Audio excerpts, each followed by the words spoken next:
Hi, and welcome to Formed. I'm Dr. Elizabeth Klein. I'm a professor here at the Augustine Institute, and I'm here today with my colleague, Dr. Carl Vennerstrom.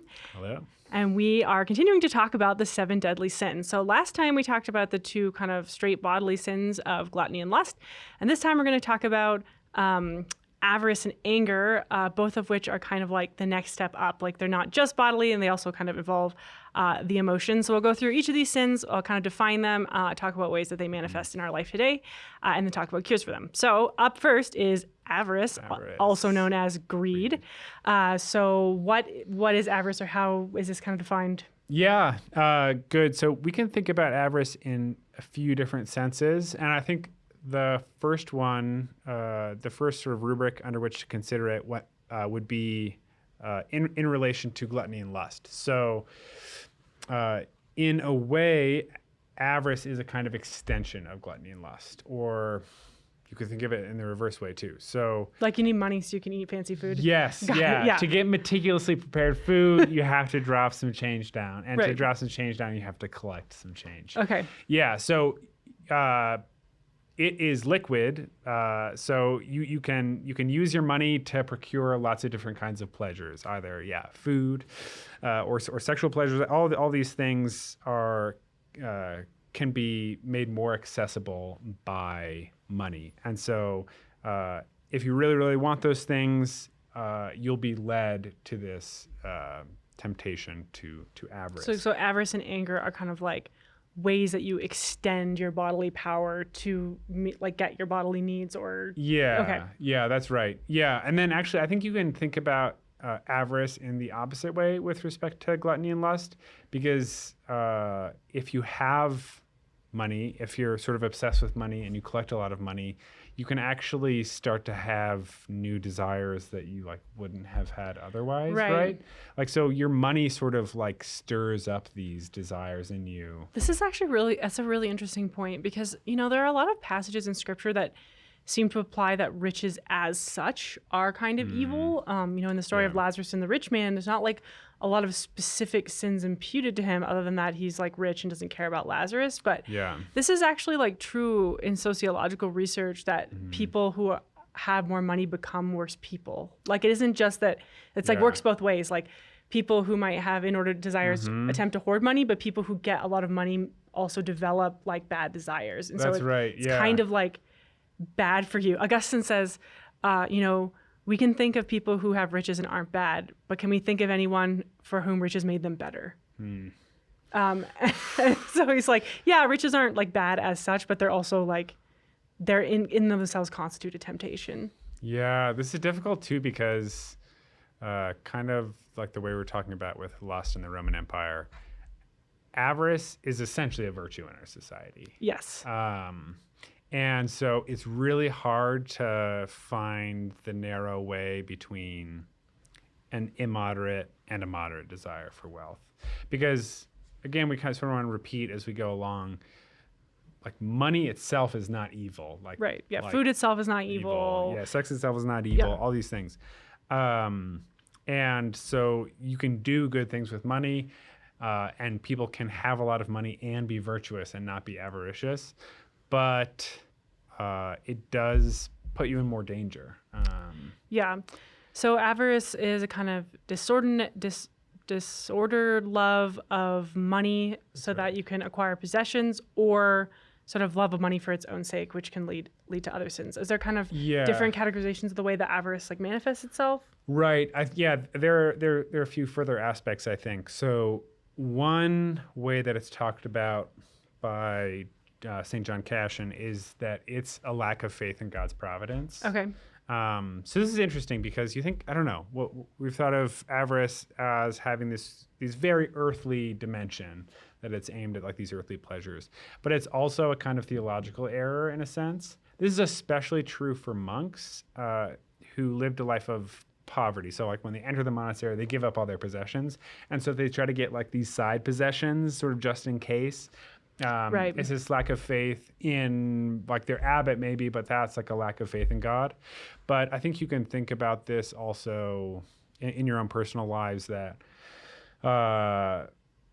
it's hard to maybe tithe or give to the poor when you think like, well, don't have quite enough money sort of set aside in case of an emergency, or like I do want to do this remodel on my house, and so I need that to be hospitable to my guests or something. It seems to me that college or whatever. It seems to me that this is a very difficult one to discern in like practical circumstances, but I do think that the spiritual dimensions are are more clear. So maybe this is something that, again, is helpful with like confession. It's like if you're not tithing or not giving, then trying to think about like what are the motivations of that? Like, is it possibly a lack of faith? I think as a parent, this can be very difficult. You think like, well, what about my kid's school, or what about the need for this, or what about the need for that? But it seems to me it can be very complicated. It can be very complicated, but at the same time, I think God will often present us with opportunities to give beyond what we're comfortable with. And Christ, he doesn't, although it's, you want to discern and not give money to bad causes. At the end of the day, like Christ asks us to give away our money for the sake of giving away our money, more than to necessarily like help a specific person. Like Zacchaeus says, like, I'll give away half and I'll restore fourfold. And the idea isn't really like, oh, I'm giving it to all these worthy people so that they can be like uplifted out of poverty, which that's a good thing. So you can have like a return on your investment or something. Right. Yeah. But like the idea is like, you actually need to divest yourself or you don't trust God. Yeah. It's like a danger to you. Yeah. It's a danger to you if you don't sort of divest yourself, because it's this is one of those ones, I mean, like a lot of these sins, one of the reasons they're capital sins is it's something you have to be like constantly on your guard against, because with wealth, it can be a little bit like the frog in the boiling water. Like if you keep like kind of moving the number up, like that you're comfortable having in your bank account, all of a sudden it's like creeps up and creeps up and creeps up. And like, do you really need to have that much for the sake of security, or what are the things that you're clinging to out of fear versus out of prudence? And so, like those motivations, like, am I not wanting to give to the church because I'm afraid of what might happen? Mm-hmm. Or am I truly being prudent with like, if I give this money away, like I actually can't pay my bills. Like I looked at it and I can't do it. My child's surgery or something like that. And again, these are like, sometimes this is a difficult discernment. But it's important to be like, I'm never going to get out of the problem of avarice unless, even for monks, but unless you're like, I'm completely abandoning wealth, it can be very difficult to discern. Yeah. And it's also interesting that like in this idea of like it being a lack of faith, so like, who do you lack faith in? Like you lack faith in someone who has power over your life to arrange it, which in this case is God, or maybe it's, for a monk, it'd be like an abbot. So it's, in a way, like the lack of faith is motivated by this desire to get under the thumb of this other person. Like you don't trust them to take care of things, so you're going to take care of things yourself. You're going to be your own master. But then what ends up happening paradoxically is that you exchange your abbot or God, who is your master, for this much more ruthless master. Right. A man is a slave to whatever has mastered him. Right. Yeah. So like people will go through, so much more pain and suffering to like acquire wealth once they have the appetite for it. And so it's not like your life is simpler or easier or more delightful. Often it involves much more pain and sacrifice, but you've just exchanged God for money as your master. Okay, so avarice can often be manifested as a lack of faith. Is there some other ways that manifests itself? Yeah, so another way to think about it is as a sin against justice. So this is from Thomas Aquinas, and it derives from this idea that justice is to give to each what is his due. And so in an instance, if a man has a loaf of bread, maybe he's not even like an extremely rich man or something, and he encounters a man who's like literally starving to death. The bread is not due to the man who doesn't need it to survive. It's due to the man who's starving. So it's keeping something which, properly speaking, isn't actually yours. This seems like there's a really obvious example of when this happened over COVID, when we had the like toilet paper gate. Oh yeah. And because it was this avaricious mindset of like, well, if I don't take it, then I'm not going to have it. Yeah. But people did this to such an extent that they literally had it to the detriment, like other people actually didn't have it. So this happened for parents in the case of baby wipes, which were actually like literally demolished because people were afraid they were going to run out of toilet paper and the toilet paper was gone. So they bought baby wipes, but people who actually had babies couldn't buy baby wipes. But like when you get into that mindset of like, I have to protect my own interests, it can be easy to lose sight of justice because it seems so like nebulous, you know? Yeah, it seems extremely abstract. But like that situation that you said is a lot more concrete. But I think in the modern world, it's sometimes harder for us to understand, like the justice of hoarding things or having more than we need, because it's hard for us to see the person who doesn't have it. Right. Yeah, that's right. And like you could be in a situation like this with the hoarding. It's perhaps by not taking like the extra thing of baby wipes, you're not actually making a difference. Like it's not going to go to someone who needs it. It's going to go to someone else who's hoarding it. But like that also doesn't matter in a sense. I mean, it doesn't, but it doesn't matter for you because... It doesn't matter for you, for your growth and virtue, because like taking the thing that's not due to you, even if it doesn't help someone else, still harms you. Yeah. Okay. We're going to move on to anger, or do you want to say one more thing about avarice? Yeah. Well, we should maybe just talk about poverty. The cure. Yeah, and we've kind of addressed this a little bit, but the cure or the virtue, so with these monastic authors, poverty would actually be a virtue, like a lack of possessions. And you might think about this merely in a negative sense, like just not having stuff. But if we think about this idea of being a slave to money, it's a form of freedom. Totally. And actually, like, not in a trite sense. I think about like, I have a house now, and so now I have this bathroom in a remodel, and I never thought about bathrooms. Like I was the king of the bathroom because I just used the bathroom and then I left. But now I'm the slave to the bathroom because I think about this bathroom and how I'm going to remodel all the time. So if you don't have anything, like you are free. Like you are, in a way, the master, and slaves are possessions are your slaves. Like they work for you. You don't work for them. And you have the freedom, like if you're a monastic, for contemplation and to give your time and your mind to these other things. And I think in some ways, avarice is like the most straightforward sin to like cut in your life, in the sense that if you feel like, I am actually struggling with this, just give something away. Yeah. Just give it away. Yeah, this is what John Cassidy says. Yeah, give something away. It's the easiest one to defeat, but if you lose to it, it has the worst consequences. Like it's disproportionate. Yeah.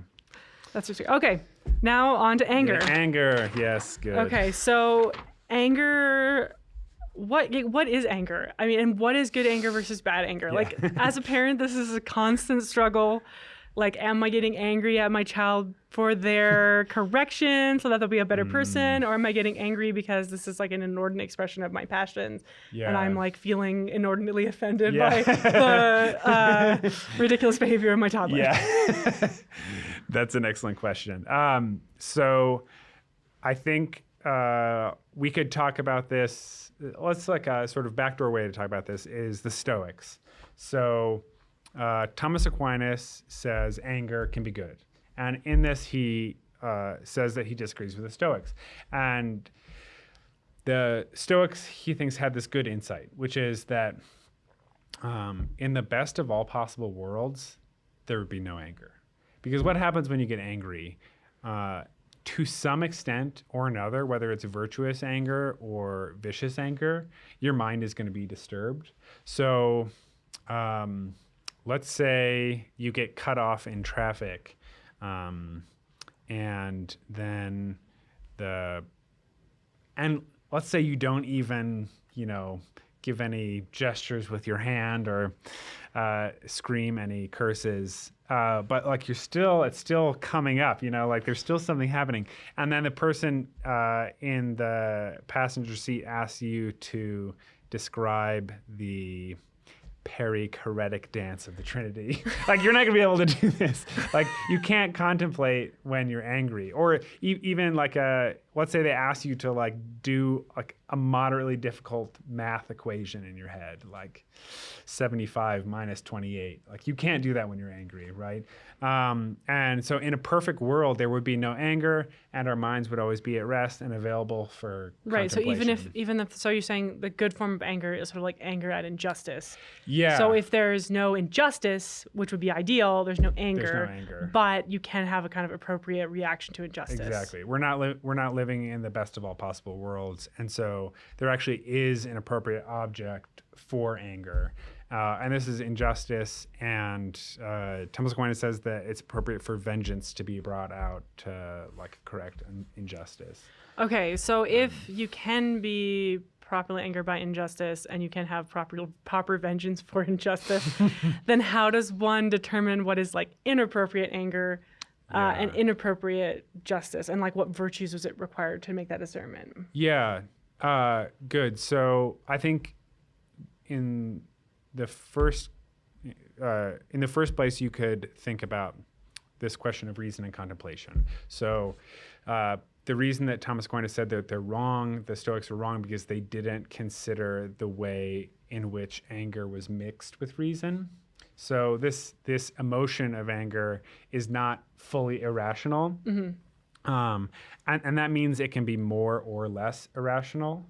So to the degree that the anger is directed toward a proper object, it's going to be directed toward that proper object because of its sort of kinship with reason. Because your mind discerned, okay, like this is unjust, either an external injustice or an internal injustice. And so by identifying it, it can send anger as its sort of emissary or something like this. Although he does say that the anger is like a servant who's very eager to carry out an instruction. Like, he's like, put me in, coach. Like, I can do it.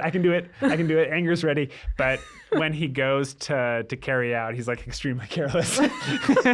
Okay, so like in the case of someone cuts you off in traffic, there is a kind of proportionate anger you can have at that, since it's inconsiderate and against the law. Yeah. But like, how do you draw the line between like what is an appropriate and what is an inappropriate reaction? We were talking about this before the other day, how like anger has this very tricky way of making you aggrandize your own ego. Yeah, that's right. So like even though you may be properly angry because something was unjust, you tend to like ramp up how unjust it was by making it yourself less culpable. I mean, some people who will not be named maybe do this with their spouse, where their spouse wrongs them, and then you spend all night thinking about like, and another time they did this, and they did this, and I did this, and I was so virtuous, and I was patient the whole time, and like you start kind of making yourself more and more self-righteous to the point that like it's like disconnected from reality, and you can't easily address the situation in a kind of like moderate way. Yeah. So that's good. So if your reason is working, you can make a correct evaluation of yourself. Like, oh, I guess I did like make those mistakes, or sort of incite the person in this kind of way. But then, so that could cool your anger. But then actually, I really like the example of the traffic. Like, so if you do feel anger, like what's the purpose of anger? And I think like there's no purpose for anger in that instance, because it can't find its object. Right. Like, if you were in a position of authority to correct someone who habitually cut people off in traffic, I don't know if you're like a judge or a police officer or something, like you might be able to express some kind of anger that could like be beneficial to that person in society. But if you're in your car, there's no way to appropriately sort of address that injustice. And so like the anger is just going to be harmful to you, I think, and not helpful to anyone. And like I have thought about that quite a bit with getting angry at your children. Like I feel like this isn't always perfect discernment, but I do feel like there are times when you don't necessarily feel like expressing your anger because you're lazy or you're tired, and you're like, no, I have to express my anger in an appropriate way because they need to know that this is not okay. But then there are other times when you just like, It's off. it's just Yeah, off. Like boom. you're just impatient and you yell at them and you didn't really need to. Yeah. So I think if you can think about it in terms of like, did I have thought 1, thought 2, and thought 3 before the anger? Then reason has actually sort of formed it in a way. And I think also, like, if somewhere in those thoughts there is a loving desire for the person in question. Even for yourself, like, it's appropriate to be angry at your own sins, but there's a way to like beat yourself up that doesn't accomplish anything. And so like, is there somewhere in my thought process about being angry at these sins, a desire to be virtuous and to be at peace? Then like anger could be appropriately expressed. So is anger in the sin sense basically defined as like an irrational response to injustice? Is that? Yeah, I think it's an instance in which it operates apart from or in defiance to reason. Okay, so when this passion reacts like without reason, like against reason or disproportionate to reason, because people can also get angry about things that are completely moral, like so you could get angry for a completely false reason. Yeah, you could be angry at something good. Yeah, that's correct. Okay, so then if basically reason is governed anger is governed by reason. Like it can be actually kind of a good thing if it's totally reasonable. It can be a really bad thing if it's completely unreasonable. Exactly. Then what virtue helps us to cultivate a proper anger? Yeah. So if it's a sin against justice, then justice, having better understanding of justice. Okay. Oh, I'm sorry. That's avarice. I'm moving backwards. No. So one that gets brought up a lot is meekness. Or actually almsgiving or having mercy, because these have a way of kind of taming the soul and pacifying it a little bit. So like if you intentionally go out of your way to take care of people in need of help, in a sense, your anger is made less sort of like sharp or abrasive. Yeah, this makes sense. I actually do think even though justice may help with avarice, it seems to me that justice would help with anger if you have a good understanding of it's what is due to people. Yeah, that's right. And like it's harder to get angry if you're like holding an infant. Like you can't like fly off the wall if you have like a 7-day-old baby right in your arms. In the same way, if you're like tending to the poor or people who are in need, or just like listening to people who are suffering, in other situations, you're going to be like less combustible. Even psychologically, it seems to me that those kinds of things put the injustices you suffer into perspective. Yeah. It's like when you serve people who are really in need. Yeah. If you're helping a child who's truly helpless, then someone cutting you off in traffic might not like seem like that great of an injustice to you, and it might help you like put it in more perspective, and also give you. Seems to me that like justice and meekness in this sense can help like combine to make you have a better sense of like yourself and what benefits you have been given, and to like be grateful rather than always focusing on like the reasons you have to be angry at the world and everything else. Yeah. Okay. Well, nice. Don't be greedy. Don't be angry unless you're angry at your own sins. Be a little angry.